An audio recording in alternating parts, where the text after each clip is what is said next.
experience. Every time somebody starts doing that, our stats go down. Why? Because it's unattractive. It's not transcendental. Somebody's on the mental platform and they're just speculating. And they're like, all over the universe. Why does this happen? And why is life like that? Well, read Bhagavad Gita. You want to know why life is like that? Read the scriptures. Everything is explained. We don't have to answer all these questions.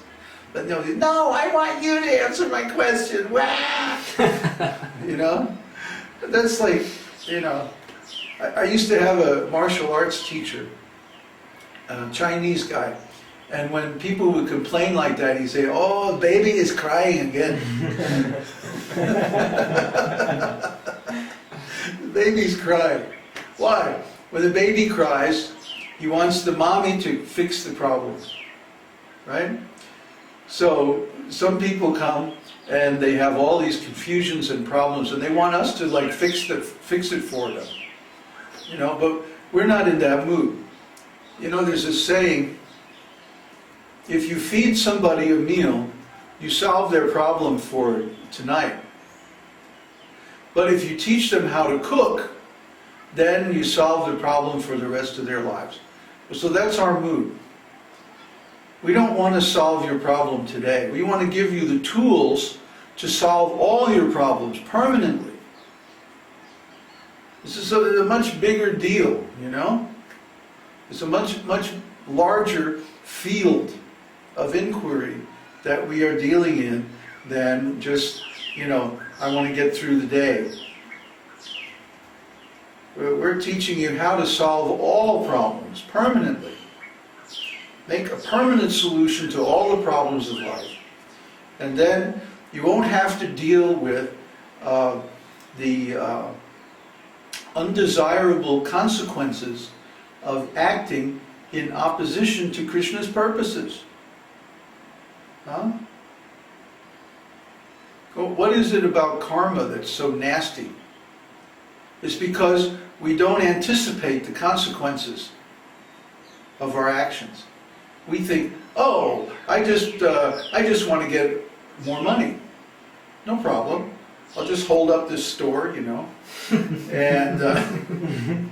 well, why are these police arresting me? I didn't want that. You see? Now, that's an extreme example, but take the typical example of the average ordinary person who thinks, oh, I'm a very nice person. I try not to offend anybody. I go to my job every day and I work, and then I go out to lunch and eat a hamburger, and I can't understand why I'm suffering. I'm a good person. No, you're not a good person. You rascal. You're paying people to kill cows. See? So if you pay people, if you can understand it, if you pay somebody to go out and kill someone that you don't like, then the police are going to arrest both of you. Both you and the one you pay. Both of you are guilty. So if we pay people to kill cows, then we're also guilty. It's murder for hire. Murder Incorporated. International. Yeah, right. So there's karma associated with that. And we have to suffer the results of that karma, and we think, oh, but I didn't do anything. Yeah, you did. You did. You caused suffering to some living entities. So actually, causing suffering to other living entities is unavoidable. Last night I went to the bathroom in the middle of the night. It was this huge spider. Oh boy, was he ugly too. So out comes the broom. Yeah. We have to do it, right? So we can't avoid creating suffering for other living entities. But if we offer the results of our work to Krishna, then to the percentage or to the degree that we dedicate everything we do to Krishna, we are released from the karma of those activities. You know, it's like you have to keep pounding this in. And people don't get, oh, well, okay, I can give $5 at Sunday at church, and then I'm released from all like, no. No. How much did you make last week? $1,000? And you offer $5 in the plate at church? No, sorry. You know. Prabhupada said, even for householders, the standard is 50%. 50% for householders.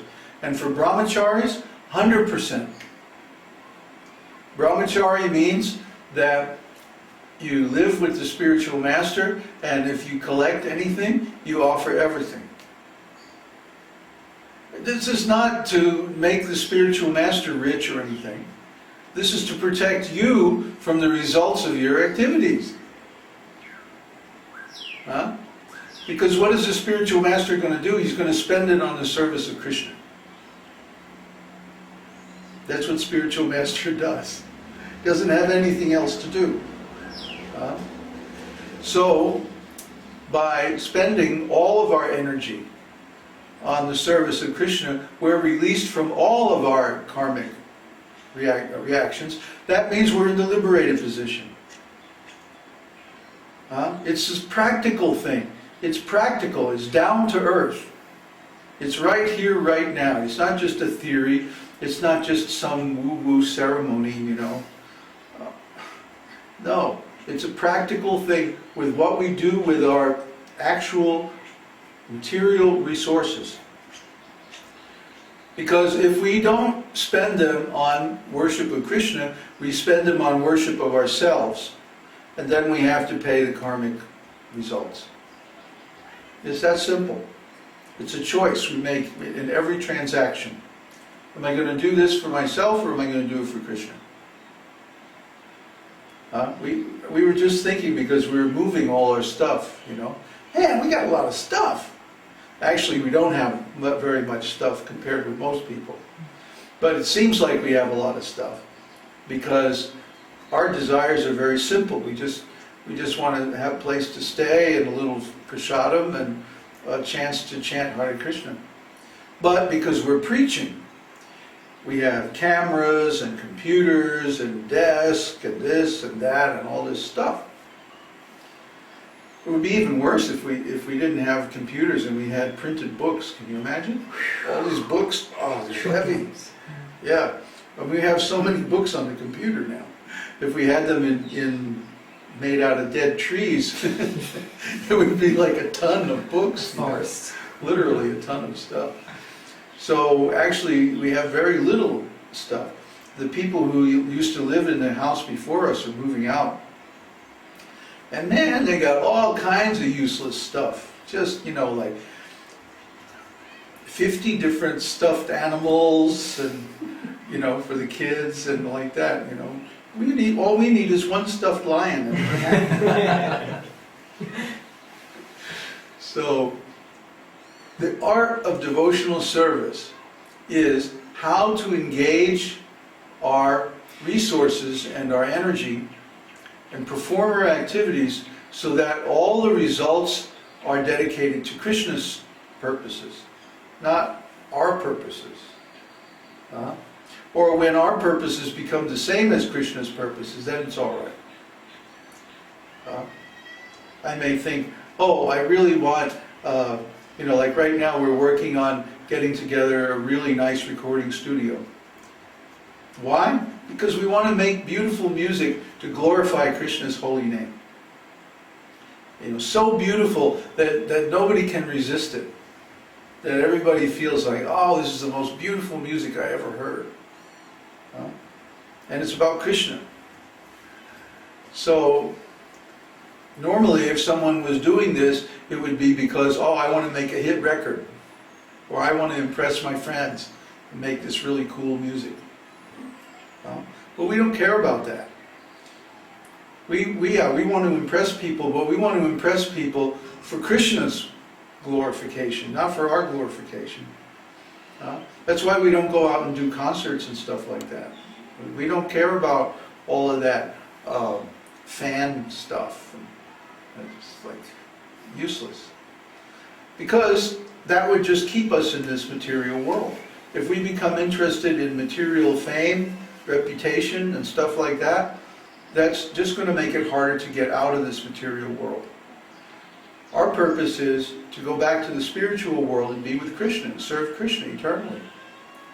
So we want to disconnect our activities from our false ego, our material existence, and attach those same activities to our eternal service relationship with Krishna. And we want to do that 100%, purely. That's what it means to be a pure devotee. A pure devotee is somebody who doesn't do anything for their own well-being or aggrandizement outside of what's required for their service